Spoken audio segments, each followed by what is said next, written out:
Let's have a look at question 2 now. So a company employs 2 people. The output is given by Q, where it depends on the effort of both guys.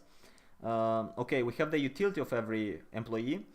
In another company, the employee can have the utility of V. Okay, the company observes the effort of the employees. This is probably the most important part of the question. In part A, we have to derive the contract, which consists, so the profit maximizing contract, which consists of an effort level and a fixed wage. Meaning the company decides what effort level the employee must put. So the worker basically is forced to put a certain effort level. Now, how do we do that?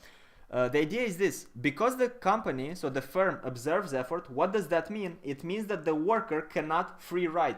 If the worker cannot free ride, he cannot maximize just his utility thinking about himself only. He must maximize the team utility thinking about the team production and the total cost of effort. This is the way that the firm makes the worker put maximum amount of effort that they need. Hope this all makes sense. So let's see how the math works out. What would be that effort level?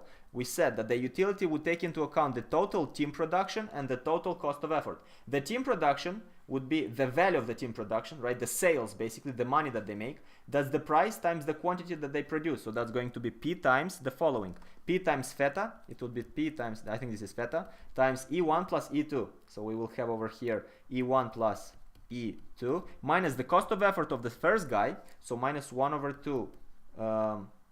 Yes, this is the cost of effort, 1 over 2 theta e to the power of 2. 1 over 2 theta e1 to the power of 2 minus the cost of effort of the second guy as well. We take that into account. That's what we just discussed.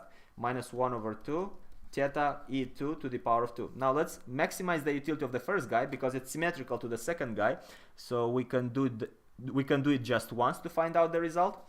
The utility derivative with respect to effort level. Utility of the first guy differentiated with respect to his effort level, make it equal to 0. Let's see how we do that. We will differentiate the first term, so we have P times theta times all that. Derivative with respect to E1, it means we keep just the constants, which are P times theta. So we have P times theta from the first term minus the derivative of the second term. The derivative of the second term over here is going to be 1 over 2 theta E1 squared, derivative with respect to E1. That's 1 over 2 theta times E1 to the power of 2 derivative. That's 2 times E1. And in the last term, we have everything in terms of E2. So when we differentiate that with respect to E1, it's going to be just 0, meaning we have to make this equal to 0. Okay, it's a matter of math to see what the effort level is going to be. 2 and 2 cancels out. So we have P times theta equals to theta times E. We take it to the other side. Theta times E1, meaning that E1 is going to be equal to the same as E2 because symmetrical, P theta over theta, P times theta divided by theta. So that's something that the worker must put in. The company already tells him beforehand that this is going to be the level of effort that you put in. Okay, we got that. Now what we also need is the wage. What wage do we have to pay to the worker? Well, remember, the wage is fixed. So it must make the worker attracted to this company, meaning that the worker must get at least the same utility as in the other company. And in the other company, he gets the utility of V, meaning that the U must be equals to V at least, or greater. But for the sake of the math, we can do just U equals to V to see what that wage is going to be. What's going to be the wage? Well, what's going to be the utility in this company? Is the difference between the wage that he gets minus the cost of effort, minus 1 over 2 theta e to the power of 2. 1 over 2 times theta times e to the power of 2, and we just calculated e, which is P times theta over theta, so we could write it as P square theta square divided by theta square. This must equal to V. This must equal to the alternative utility.